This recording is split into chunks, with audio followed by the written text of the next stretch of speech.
Ela tem 20 anos de experiência na área de alimentação e 16 anos de experiência na área de educação e treinamento. Nós vamos conversar com a pedagoga Eva Vieira para completar um ciclo de entrevistas aqui na TV Câmara que discutem a questão do empreendedorismo. Eva, eu vou começar com um exemplo que a gente fez situando profissionais de consultoria, que embora tenha melhorado os números de estatística de abertura de pequenas e médias empresas no Brasil, ainda é muito grande o percentual daqueles que nascem com um novo negócio, que tentam se arriscar em criar uma empresa, deixar de ser empregado, no termo mais simbólico, mas sucumbe no meio do caminho. Por que isso acontece? Bom, alguns fatores são muito importantes, principalmente o fator comportamental, né? Quando ele é levado a fazer isso por necessidade, ele vai com, não sei se é muito uma coragem, né? Mas sim porque é um desafio e ele precisa dar conta da sobrevivência. Então, quando ele é levado dessa forma, ele acredita que apenas com a habilidade dele desenvolvida, profissional, ele consiga gerir um negócio. São coisas totalmente diferentes. Então, precisa ter um pouco de preparo, tendo em vista que hoje, principalmente nas épocas que nós vivemos agora, você abre uma empresa e você já tem um cupom fiscal.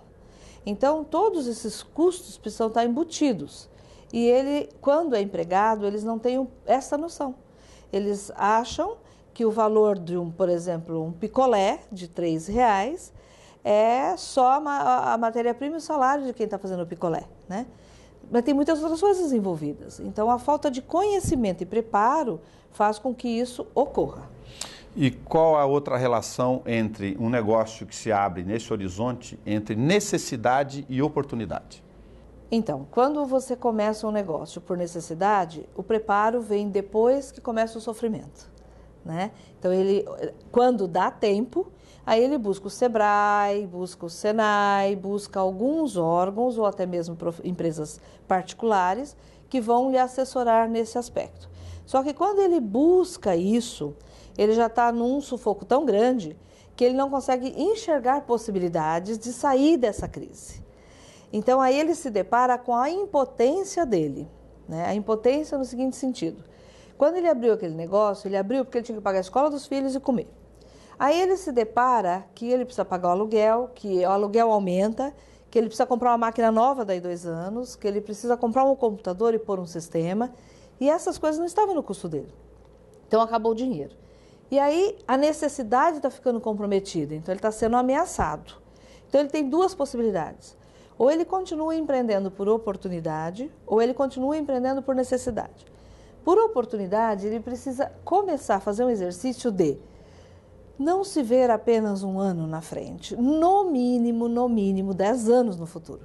Quem se atreve a ter um CNPJ, gerar emprego, precisa desenvolver a habilidade de enxergar lá na frente, que esse é um modelo do empreendedor, né? Eu trabalho num programa que foi desenvolvido pela ONU por profissionais que buscaram conhecer de perto como que esses empreendedores fazem, como que eles conseguem começar um negócio pequenininho, como aqui em Bauru, por exemplo, um empresário que você conhece daqui que se tornou um grande empreendedor. Quem que você se lembra assim rapidamente? Tem franquias, por exemplo, de um rapaz que do lado do jornal comprou um boteco. Pois é. E tem uma franquia do Bar do Português. Né? Então, o Bar do Português. O Bar do Português provavelmente é um modelo assim. Ele começou porque ele gostava daquilo, porque ele queria viver, sobreviver, e ele se dava bem com aquilo. Então, o negócio para ele não foi só um meio, mas o negócio é um fim. Então, quando empreende por oportunidade, o negócio é o fim. E quando o negócio é só um meio, ele empreende por oportunidade. Então, ele está vendo lá na frente, daqui 10, 15 anos, eu vou estar com 60 anos, por exemplo, e eu não vou mais poder ficar aqui fazendo essas porções. Eu não vou mais poder ficar aqui botando esses drinks. Eu preciso criar uma condição para que tenha pessoas fazendo isso e eu possa administrar isso e abrir outros negócios para que eu possa ter uma renda X para mim com 60 anos. Então, é essa visão que ele projeta pessoal dele no futuro que faz com que ele enxergue possibilidades de oportunidade de expansão. ou expandir o próprio negócio para a franquia, que hoje tem tido essa tendência no nosso país, copiando tendências americanas, que são um pouco perigosas de manter padrões aqui no Brasil, tendo em vista a falta de preparo de procedimentos e a falta do preparo da mão de obra, que aí começa a entrar os relacionamentos que complicam. Essa é uma tendência. E a outra possibilidade de empreender por oportunidade é: eu tenho este bar, ele está indo muito bem, eu enxergo uma oportunidade totalmente diferente de abrir uma fábrica de jujuba, por exemplo. Então, eu tenho duas possibilidades diferentes, ou seja, eu gero renda aqui, recursos aqui e gero recursos aqui. Então, o Antônio Hermílio de Moraes, por exemplo, é um modelo de empreendedor. Não importa se ele vende cimento, se vende ferro, se vende comida. Então, os negócios são só um meio para o empreendedor. Então, quando o empresário confunde o negócio como fim, aí fica mais difícil, porque ele começa a se findar junto com o negócio. E ele não consegue separar a pessoa dele do negócio. É como se fosse uma coisa só, né? Então, eu faço sempre essa pergunta para os empresários que vêm: será que eu preciso gostar de estrume? Ter amor por estrume? Para ganhar dinheiro com estrume? Porque tem empresas que ganham dinheiro com cocô. Sim.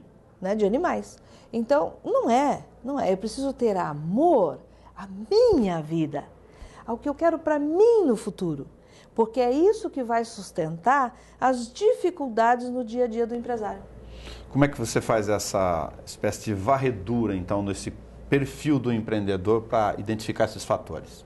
Então, um perfil fundamental é a visão que ele tem a longo prazo, né? Tendo em vista que não é uma coisa que se aprende na nossa escola, né? Como pedagoga, eu assumo a parte de responsabilidade. Não é trabalhado na educação formal e tão pouco nas famílias o desenvolvimento da responsabilidade desde pequeno, né? Então, tem um dado muito importante que deixa claro isso, que clarifica também ajuda a responder isso. Foi feita uma pesquisa com 2 grupos de mães. Deixando entre muitas aspas as religiões, né? Não julgando essas religiões, mas mães católicas e mães evangélicas. Essa pesquisa foi feita na Europa. Observando durante um semestre, pesquisando o que você espera do seu filho aos 7 anos e o que você espera do seu filho aos 7 anos. Aqui as mães católicas, aqui as mães evangélicas. As mães católicas respondiam claramente: espero que meu filho vá à missa todos os domingos, se comporte bem na escola, seja obediente, né? E as mães evangélicas respondiam assim: eu espero que meu filho aos 7 anos saiba receber um telefonema e anotar os recados, consiga ir à padaria sozinho, fazer a compra e conferir o troco, e saiba atravessar as ruas. E ao tomar o banho para ir à missa, ele saiba escolher as roupas propícias para ir à missa. Então, foi observado que, desde bebê, você tem estímulos para ser mobilizado mais pelo meio externo e estímulos para ser mobilizado mais pelo meio externo. Na nossa história brasileira, nós tivemos muito mais estímulos aqui, de obediência, de servir. Então, nós temos toda uma história da escravidão, né? Toda uma história da exploração do capital humano, que faz parte da nossa história. Né? Aprendemos muito com isso, né? Se está certo ou errado, não vamos entrar nesse mérito da questão. Esses estímulos produziram esta postura. Esses estímulos produzem uma outra postura. O que dá para observar? Que esta postura é muito receptiva. E isso vai para a escola. O aluno é muito receptivo, ele não é estimulado a buscar algo, né? Faz parte da nossa cultura isso. Mas até que ponto que isso de fato ajudou a fazer a ponte desse empreendedor por necessidade nessa postura para um empreendedor por oportunidade? Então, lá desde a primeira infância. Aí, bom, cheguei aos meus 30, 40 anos, que é o que eu pego, né? Nós pegamos nos cursos hoje, os empresários vêm buscar, eles estão angustiados com isso. Eles veem oportunidade no próprio município e veem, por exemplo, empreendedores de outros estados, como o dono de uma empresa que chegou recentemente na nossa cidade, Bauru, e que houve toda uma resistência a isso. Se ele está certo ou errado, ele enxergou uma bela oportunidade na nossa cidade que muitos que estão aqui talvez não enxergaram, ou até enxergaram, mas faltou a iniciativa, que é entrar em ação. E essa é a batida diferente. Então, ele vê que tem risco, mas ele avalia os riscos. Então, vamos falar um pouquinho com as mães. Que fatores as mães devem se preocupar na questão da educação dos filhos? Porque quando a gente vai conversar sobre educação de filhos, o que é mais repetido são limites, embora sejam importantes, serem estabelecidos. Já pensando na formação desse filho que um dia vai ter que bater asas, então. Então, algumas coisas muito simples, né? Que eu estava em Curitiba sábado, saí na hora do almoço para caminhar, tomar sol, e eu estava observando exatamente um pai. Este pai estava caminhando na rua e ia atravessar uma rua. Ele catou um menino de 9 anos, ele pegou na mão do menino, o menino estava distraído olhando as coisas. E ele saiu puxando o menino. O menino atravessou a rua, mas ele não estava nem um pouco consciente do que ele estava fazendo. Então, um menino de aproximadamente 9 anos, o que um pai pode fazer? Andar ao lado do filho. Se você observar, em algumas culturas, dá para observar isso. Eu tive a oportunidade e isso me ajudou muito a perceber isso. Ele anda do lado da criança e quando chega na rua, ele para e ele olha de um lado e do outro. E aí ele olha para a criança. Podemos ir? Quem está sendo responsável pela decisão? Ele está começando a assumir a responsabilidade. Então, é uma linha muito tênue, né? Limite é uma coisa totalmente diferente do que isso, preparar ele para tomar decisões, né? Então, chega uma criança e fala assim, está chorando porque não consegue fazer a tarefa de casa. É mais fácil, né, o adulto que está, seja o pai, a mãe ou quem cuida, ir lá e fazer a tarefa de casa, do que ficar do lado e dizer qual é a dúvida. Leva um pouco mais de tempo, mas fazê-lo pensar, né? Então, tem uma pedagoga alemã que ela fala, o natural é ser inteligente. Só que quando eu estimulo, essa inteligência vem. Quando eu não estimulo, essa inteligência ela é abafada. E aí chega o adulto lá, empresário, na sala. E a grande questão é, eu estou em grande dificuldade, muitos chegam. Eu não sei como sair dela. Só que até ele admitir que ele está em dificuldade, ele precisa manter uma certa postura, né? Uma postura que está difícil de sustentar hoje. Porque está difícil, às vezes, ele trocar o carro dele, porque ele tem que pagar a folha de pagamento. Está difícil ele reformar a casa, porque ele tem que pintar a empresa dele. Então, essa postura é muito difícil de manter. Então, ele precisa se colocar a caminho de olhar para algo maior. Então, às vezes, o empresário precisa chegar no caos, que é nisso, aí ele busca ajuda. Aí ele faz isso. O que acontece é que alguns buscam consultoria e o consultor vai. E o consultor está fora do campo do sistema dele, né, da empresa. Existe um campo. Sim. E o consultor de fora, é muito claro, ele vê o que precisa ser feito. Então, ele passa as atividades que precisam ser feitas. E aquele empresário sabe o que precisa ser feito, mas esse passo seguinte que ele não consegue realizar. E que peso você dá dentro desse universo, está falando da educação, para completar uma questão que me veio, de pais superprotetores? Então. Se isso tem interferência ou não sobre o que nós estamos falando. Muito grande, né? Os filhos, eles precisam de poucas proteções, muito poucas. Eu posso falar porque eu tenho 2 filhas, né? Que tipo de proteção? Uma casa é uma proteção, né? Eu não posso proteger o meu filho dele brigar com um coleguinha dele na escola, porque isso vai ajudar ele a descobrir os limites dele e a força dele, né? Mas eu posso, talvez, instruir como fazer isso, né? Como brigar sem ter que derrubar sangue, né? Como? Se posicionando, por exemplo, ocupando o seu lugar e exigindo dentro do seu lugar aquilo que lhe pertence, né? Então, são algumas coisas que se confundem um pouco, que na realidade tem uma outra coisa às vezes. O próprio pai não está no lugar de filho na família dele. E aí ele não tem força para ser pai desse filho. Mas aí nós vamos entrar numa outra questão, que ela também interfere nas empresas familiares, né?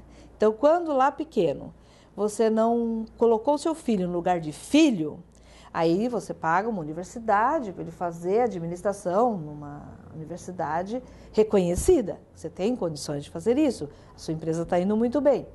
E aí ele vai e faz a administração e sai um administrador com apostilas, com informações brilhantes. E aí você fala, filho, agora eu já estou com quase 50 anos, que é o normal. Então venha cá e começa a assumir a parte administrativa da nossa empresa. E aí o jovem chega, seja a filha ou filho, cheio de ideias, cheio de conhecimento de informações, que ele não tem conhecimento ainda, ele tem informações. E como lá criança, o pai não conseguiu deixar ele no lugar de filho, aí chega lá na empresa, esse jovem, que apenas chegou, mal saiu das fraldas, o pai está aqui como dono, fundador deste negócio. Este filho chega e ocupa esse lugar na empresa. Que força tem essa empresa a partir dessa postura desse filho? Nenhuma. A empresa toda perde. Empresas familiares sucumbem, sobretudo nesse... No mínimo na terceira geração, isso já é comprovado. No mínimo na terceira. No máximo na terceira geração, sucumbe. Eu tive num trabalho numa cidade chamada Presidente Venceslau. E como a cidade é muito pequena, os empresários querem que você vá visitar a empresa. E eu tive a oportunidade de visitar uma empresa de 2 jovens que estão na sucessão familiar. E de mais um jovem que está na sucessão familiar, em cenários totalmente diferentes. E aí eu pude observar isso. Esses 2 jovens dessa empresa aqui, primeira que eu fui, ao chegar na empresa bela, né? Com uma clareza, né? Como eu percebi isso, eu não sei. E ao entrar na empresa, tinha uma cadeira assim de um senhor, uma cadeira de madeira, eles trabalham com madeira, móveis, né? Eu falei, mas que bela cadeira, essa cadeira tem uma presença nesse ambiente. Aí ele falou, é do meu pai, o fundador desse negócio. Ele está honrando esse pai ou não? Ele demonstra, pelas atitudes, a honra ao fundador dessa empresa com essa cadeira na entrada da empresa. Aí tinha uma estante desse lado. Aí eu observei as coisas e tinha um quadro que estava o fundador da empresa. Ele, irmão mais velho, e o irmão menor. Eles estão na ordem, na hierarquia desse negócio. É uma empresa que tem muita força. Eles estão dizendo não para orçamentos. Ele foi fazer porque ele está precisando ampliar para abarcar mais pedidos. Então, é um fenômeno que acontece por trás dessas leis dentro da hierarquia na empresa, que faz com que o cliente tenha maior credibilidade nessa empresa. E vale a crítica no caso de empresas familiares, de que uma parte delas, sem fazer estatística, levam em conta as relações familiares ao invés de decisões baseadas em processos de gestão? Olha, são relações que quando no sistema de origem, matriz, está na ordem, na hierarquia pai e filhos, onde está o lugar de cada um firme e seguro, quando vai para a organização, aí fica fácil ir para os processos, né?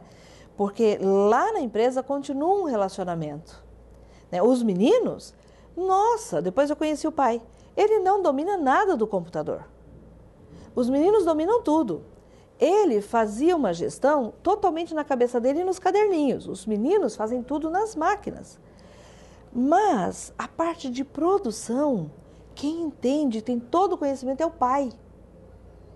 Então os meninos têm as ideias e veem oportunidades nas feiras onde vão, voltam com tudo isso e apresentam ao pai, que é o fundador. E o que o senhor acha disso? Aí o pai mesmo disse, eu acho ousada as ideias deles. E eu, sinceramente, tenho medo, né? Tenho medo, aonde isso vai chegar. Mas é como se eu tivesse com uma pipa e um cordão grosso. E 2 pipas. Então eu dou uma seguradinha. Quando eu vejo as pipas estão subindo, que são eles. Aí eu fico firme segurando aqui. Que figura tem isso? que este pai, mesmo não sabendo dessa parte de estrutura, de procedimentos, de ficha técnica para produzir uma estante, de custos e detalhes de custos, ele confia porque os meninos mostram isso através dos resultados da empresa. Então, é um conjunto de coisas, não dá para separar uma coisa da outra. Onde você coloca aqui no nosso bate-papo a questão de aprendizagem e crescimento pessoal dentro desses universos de empreendedores. Então, o empreendedor que se atreve a ser empreendedor, ele precisa ter coragem, né? Ele precisa ter muita coragem. Porque ele abre mão, né? Se ele teve um emprego um dia, ele abre mão de um salário fixo. Mas ele precisa projetar um prolabore fixo. E projetar o seu próprio prolabore aumenta a sua responsabilidade. Porque você também está sendo responsável por mais, vamos supor que tem 10 empregados, por mais 10 famílias que estão comendo da decisão desse empreendedor. Então, é uma postura empreendedora que ele precisa ser frio em alguns momentos para tomar decisão. Né? Ser frio não quer dizer ser desumano, mas ele precisa ser frio. Ele precisa olhar para os números. E os números fazem com que ele tenha que ter atitudes frias. Então, o que é uma atitude, entre muitas aspas, frias, né? Tem lá um empregado que não está na função e não está correspondendo com a função. Então, ele precisa olhar para esses relacionamentos. No momento em que ele olha para esses relacionamentos entre as pessoas nas funções, que as funções se comunicam. Então, a pessoa, vamos trabalhar com uma marcenaria. Tem uma pessoa que só desenha, outra pessoa recorta as partes, a outra pessoa monta. Essa pessoa que está lá no final, ela depende desse desenho e ela depende desse que corta. Então, são funções que são exercidas por pessoas. Se há um relacionamento interpessoal aqui, onde um precisa exigir do outro, isso já possibilita um crescimento. Esses aqui, um exige do outro para que chegue a estante lá. E esse empreendedor, ele precisa que chegue lá no cliente isso para o resultado vir. Então, ele assume uma responsabilidade sobre outras pessoas, inclusive fornecedores, clientes, para que ele tenha o resultado dele. Logo, isso é uma possibilidade de crescimento gigantesco. Gigantesco. Aquele que se fecha para o crescimento aqui como empreendedor, ele sofre muito. E para ajustar nesse processo, que também me veio aqui como parte paralela dessa nossa relação de empreendedorismo, de discussão, se as políticas de RH, ou quais as questões principais que as políticas de RH devem levar em conta para avaliar esse processo. Tenho o empreendedor e tenho esses colaboradores nesse sistema. Então, RH é recursos humanos, né? E por muitos anos aqui no nosso país, nós, me incluo, confundimos o RH como um departamento pessoal. Né? Então, vamos falar numa realidade de três realidades diferentes. Uma pequena empresa, onde ele é o dono, ele tem 5 empregados. Ele precisa desempenhar vários papéis, né? E se ele ainda tiver que desempenhar um papel operacional na produção, fica muito complicado, porque ele não tem a visão do todo. Então, ele trabalha no negócio. Ele precisa trabalhar o negócio. Então, esse é um desafio para o empresário da pequena empresa. Aí vamos para a empresa média, que já começa a crescer e ter departamentos. Como departamentos, e aqui nessa daqui, ele imagina, uma ilusão, né? Que o contador é que faz isso. E via de regra ele manda a folha de pagamento, os olerites e ele efetua esse pagamento. E ele acha que isso é recursos humanos. Não, não é. Isso é departamento pessoal. Aí vem uma empresa num porte médio, onde já tem 50 empregados, 100. Começam aí a acontecer alguns outros problemas que requerem um pouco mais de olhar para os relacionamentos humanos. Isso é recursos humanos. Olhar para os relacionamentos humanos. O que aconteceu? Nós não tínhamos acesso à tecnologia. Nós não tínhamos acesso a alguns processos que cuidavam dessa parte operacional máquina do recurso humano, né? Que tem toda uma parte que é técnica, estrutural. cuidar de pagamentos, de impostos, de hora extras, essa coisa toda formal. Isso aí é tudo, não tem a ver com relacionamento entre muitas aspas, né? Aí quando veio agora, nós temos uma tecnologia que agora você põe lá o nome do sujeito, algumas coisas, ele gera todos os resultados, você não precisa mais fazer isso. O que começou a aparecer com maior intensidade? Os conflitos nos relacionamentos humanos. Então agora nós chegamos numa era onde, seja pequena empresa, média, grande empresa, precisa olhar para o relacionamento entre as pessoas, né? E isso não tem nenhuma apostila, isso não tem em nenhum Google, isso não tem em nenhum livro, mas isso tem em cada ser humano, que é a coisa mais bela que tem aqui, a percepção do eu e do outro. Nós estamos chegando a esse ponto, tanto que eu fui convidada para uma grande empresa, grande mesmo, a nível nacional, agora recentemente, e eu falei, não quero prestar esse serviço. Porque eles querem, imaginei eu, né? Essa coisa de apostila, eu não quero mais ficar dentro dessa estrutura limitante, tratando as pessoas como máquinas, que elas não são máquinas. Eu não quero esse trabalho. E aí eu falei para a pessoa que estava intermediando, manda essa proposta do jeito que está, que a gente não ganha. Pois passou pela primeira instância e fomos chamadas, para minha surpresa. Aí eu disse, olha, fui para a reunião, o que eu tenho a oferecer é exatamente isso, um olhar para aquelas pessoas que estão lá e a partir das habilidades que elas têm, com as habilidades delas, ampliar, que é para desenvolver o intraempreendedorismo, que também é possível. Né? Então, a partir da realidade delas, ampliar. Eu só faço coisa vivencial. Não tem apostila com um monte de texto para ler. Se vocês quiserem, nós podemos seguir assim. Caso contrário, eu não quero mais. Eu não quero mais fazer coisas que eu não acredito que dá certo. Né? E aí, lançamos a segunda etapa. E não é que chamaram? Então, isso me mostra que não importa mais o tamanho da empresa, mas estão despertando para cuidar do capital humano. Porque se não cuidarmos desse capital humano, nós não teremos mais empregados. Que uma empresa só existe por conta dos empregados. Se você não tiver nenhum empregado, você não tem uma empresa, você é um empreendedor individual. Você só se torna empresário quando você gera empregos. É esse o papel do empresário. Então, é aí que aumenta o desafio, né? Então, para isso, o empreendedor precisa se trabalhar. Porque se ele se trabalhar, ele vai trabalhar as 10 competências fundamentais do empreendedorismo, que é estabelecer visões de longo prazo, metas de médio e curto prazo e objetivos de curto prazo, 1 ano. Se ele trabalhar essas 3 comportamentos, ele tem uma competência que é de estabelecimento de meta desenvolvida. A partir daqui, ele vai trabalhar uma outra competência, que é buscar a oportunidade e pegar, através da iniciativa, fazer antes do cliente reclamar, fazer antes do empregado ir embora. Às vezes você tem um bom profissional lá, você está percebendo que ele não está satisfeito com algumas coisas, às vezes ele não está na função adequada. Às vezes ele está dando muito mais para a empresa e ganhando muito pouco. E aí esse empregado vai embora. E aí eu tenho um outro que eu tenho que desenvolver todo um trabalho para treiná-lo. E aí ele vai embora. E aí eu reclamo. Ah, não tem mão de obra qualificada. Ou aquele que eu treino, fica bom, vai embora. Ele foi embora?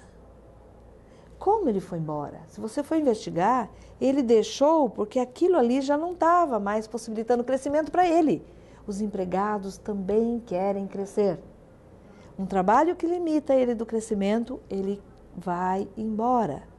E aí ele vai se arriscar aí para ser um camelô, para ser qualquer outro profissional liberal, né, que é o que mais tem no nosso país. E os profissionais liberais, eles estão lutando pelo seu sustento. Mas de alguma forma a grande maioria não gera arrecadação de impostos. E aí vem uma outra desculpa legítima e verdadeira do empresário, que é, A carga tributária é muito alta no nosso país. E vai continuar sendo. Se cada empresário começar a fazer a sua parte, esse cenário vai mudar daqui a 50 anos. Por isso que ele precisa ter uma visão de 50 anos para o futuro. Senão vai continuar sendo um pequeno empresário, outros pequenos empresários, outro pequeno empresário. E isso trava a economia de crescimento. Eva, para as pessoas que querem conhecer o teu trabalho, eu vou deixar o telefone e o site para fazer contato contigo, onde te encontram para conversar sobre consultoria relacionada à questão do empreendedorismo. Tá, então olha só, eu já não faço mais consultoria, né? Eu só trabalho com desenvolvimento de competências empreendedoras.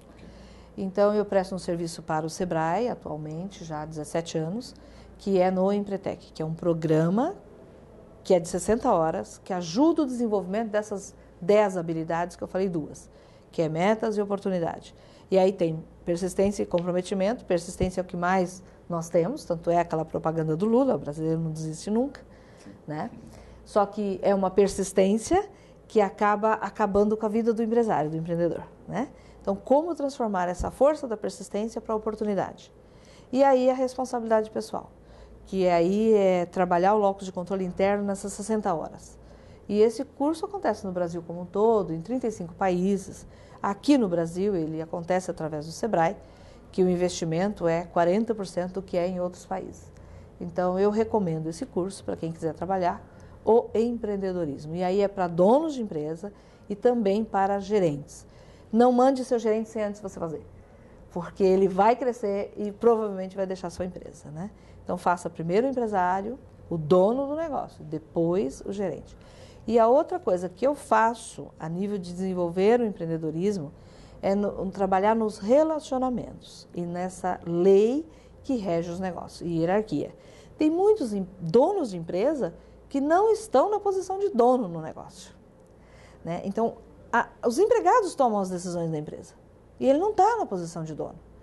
Então, essa empresa fica fraca, porque quem é o fundador, às vezes está se omitindo, às vezes está se ausentando da responsabilidade. Ou está cansado, que isso também acontece, né? A vida empresarial, eu reverencio os empresários, porque eu também sou. E eu sei na pele o quanto que isso é desafiante para o empresário. Eu sei. Então, eu tiro o chapéu para os empresários, principalmente no nosso país e no mundo todo, e quem move a economia são os empresários.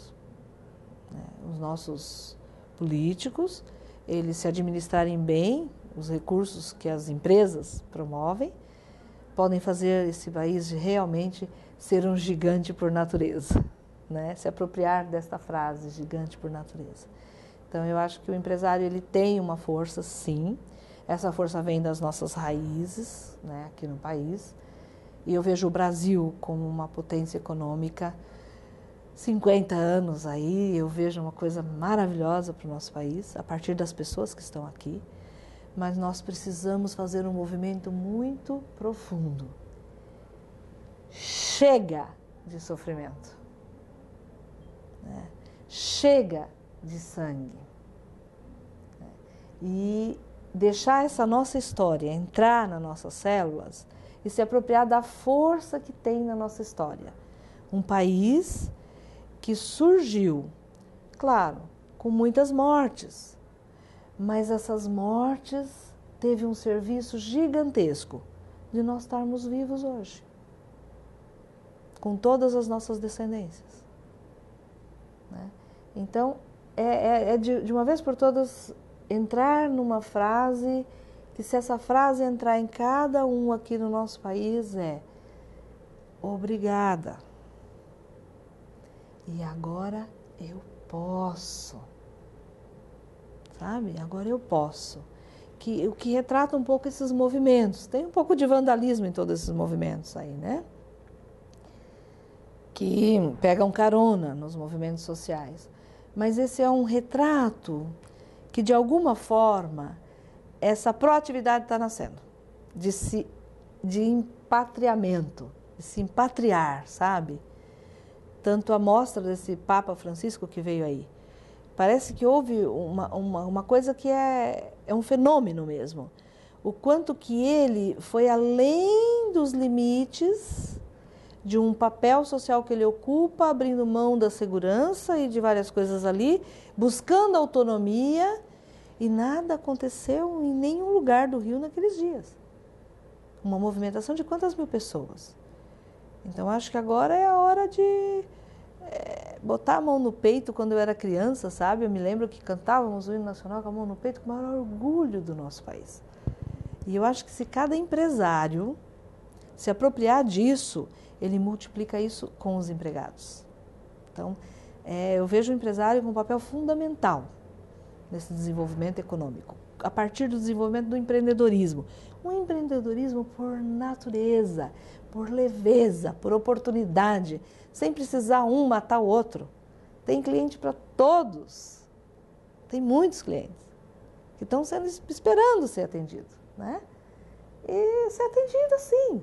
Quando eu entro numa disputa de mercado, olha, eu não entro nisso. Morrem os dois. Morrem todos que entram.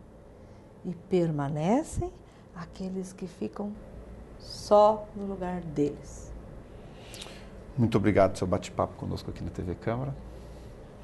Para usar uma frase do Nelson Itaberá, emprestar a proatividade que a Eva Vieira comenta, não ficar assistindo o jogo da arquibancada. Venha ser um grande artilheiro.